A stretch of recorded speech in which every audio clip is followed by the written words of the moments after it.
about the gallery idea. It just seemed too good to be true because it's been one of my dreams for a long time. And this poem arose from that sort of feeling about so many women working in isolation. And the poem is dedicated to women who paint in oils, acrylic, blood and obscurity. Outside, there are whispers under the rose bush. There are partitions in the view. When you go to the director, he may not let you through. You've fed the anonymous genius and must wait. The order is confinement. The overseers shrug, who arbitrate divisions, spoon up a subscriber's plug. Club bars shriek in Mako, galleries wipe the blind. Liberation spits apple jelly and set minds. Inside. Flesh, unmade as culprit, peels off brains. Sights vitalize, work lead. Past the cylinders boil at midnight, you laugh at your flat bed. Shakeable arms will slide off morning eyes, the easels stand and grow. You might have picked the role and died well owned. Quests incubate and bloom and sometimes spill. Through break, mask, breach birth grunts, you strip the embedded will. Rage, its tight black cells, do not pass you by.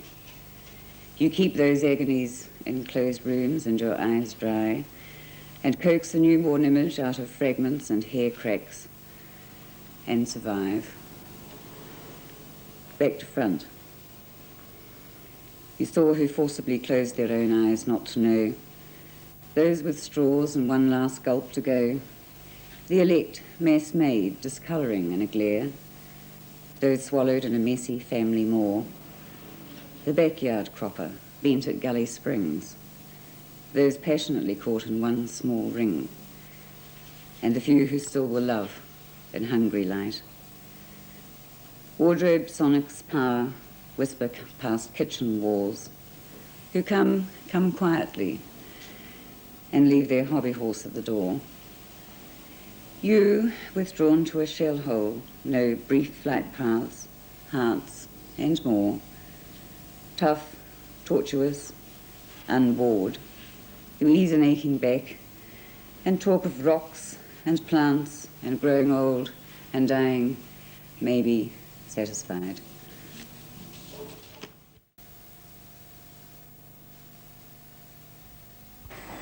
I suppose in the context of feminism, I've talked a lot about spirituality and how many of us who are brought up with feminism, brought up with Christianity through a rejection phase.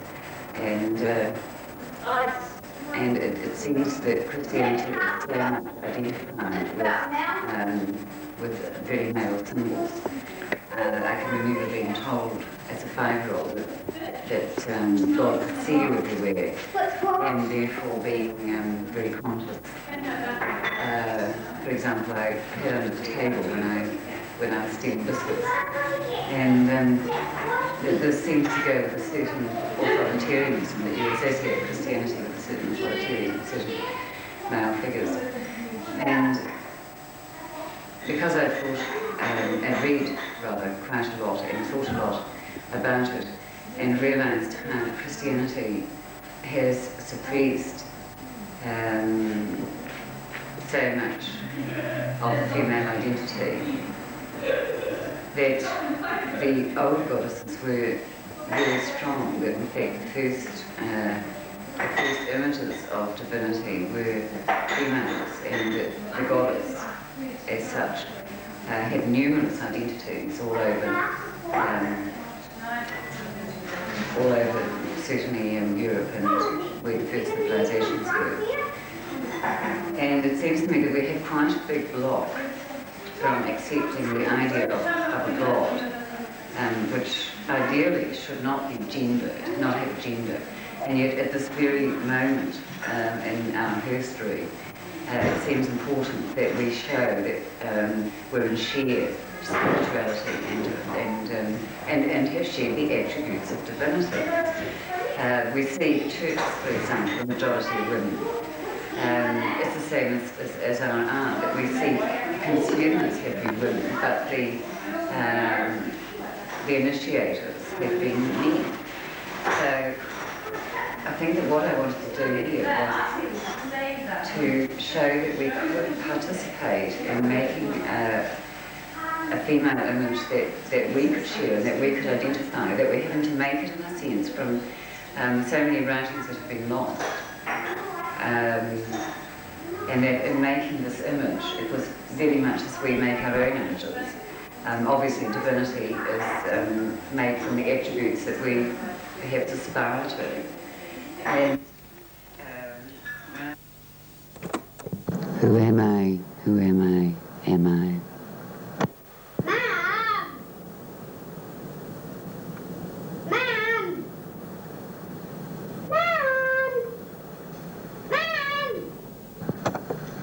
One and woman and mum, who has been a cot case embedded ache and impromptu dance, who has worn a swollen belly and shrunken things, who has stoked coppers, barred at washing machines, has bent at a cut-out pattern, who has lain at night in a pins and needles box and learnt security and locks in an empty house.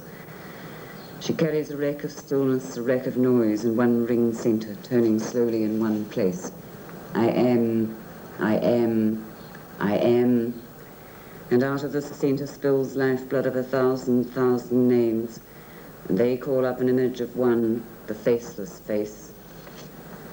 Cadidwin, Diana, Athene, Olwen, Ishtar, Artemis, Hecate, Kali, Lucina, Thetis, Minerva, Amalthea, Io, Callisto, Bridget, Persephone, Venus, Eurica, Circe, Danu, Demeter, Rhea, Anna, Urania, Isis, Maya, Morrigan, Tiamat, Vesta, Callisti, Flora, Sophia, Erienrod, Kore, Juno, Cardia, Ceres, Freya, goddess of names, no name.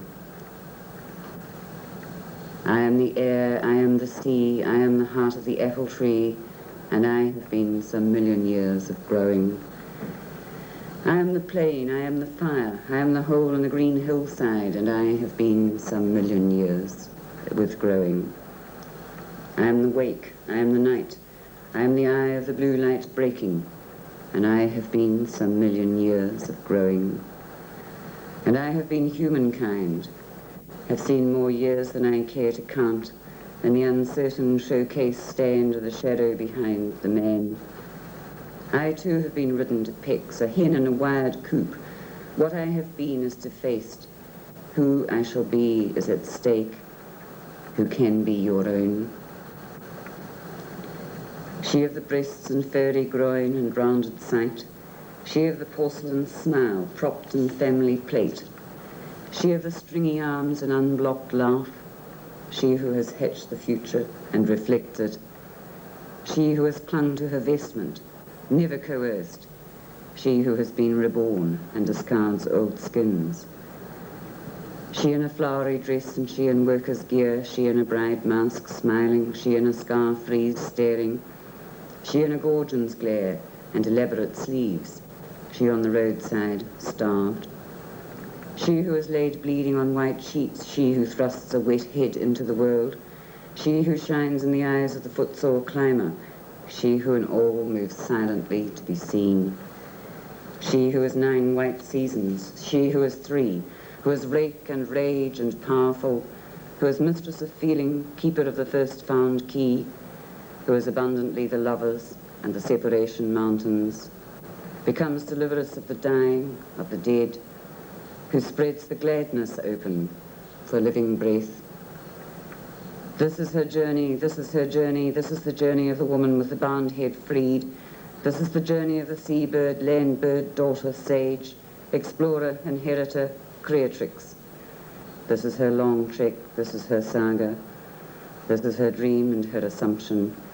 Since she reclaimed herself, I am, I am, I am. I have been adjunct and opponent. I have been possession and bound jug. I have been vessel, mould, made soulless. Now I have left those shallows. Now I have come back. I am, I am, I am. I am opponent. I have been possession and bound jug. I have been vessel, model, made soulless. Now I have plumbed those depths. Now I have returned. I am, I am, I am.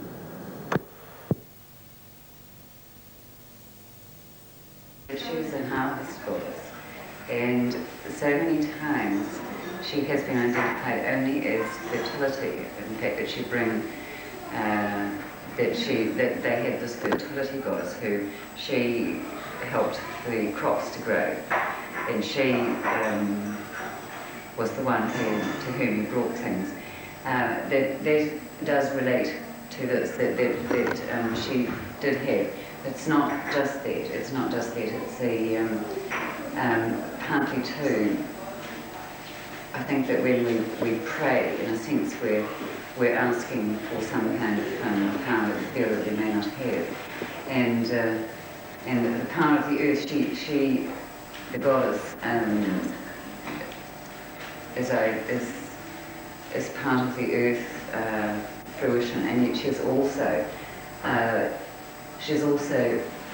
to do with the heaven. She was with the moon symbolism, that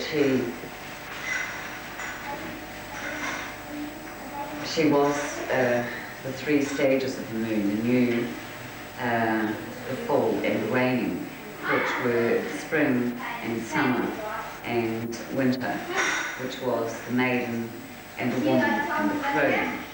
And I wanted these three images to somehow be suggested in the structure, so that she has flowers and fruit about her, but she also has the symbol of the heavens, which is the zodiac sign. She's the queen of the night, which is the black cloak, and she's the queen of peace, which is the blue and the gold, which were significantly they were the Virgin's colours, which is one of the few things that the Virgin retained as that rather limited symbol, which the Virgin is.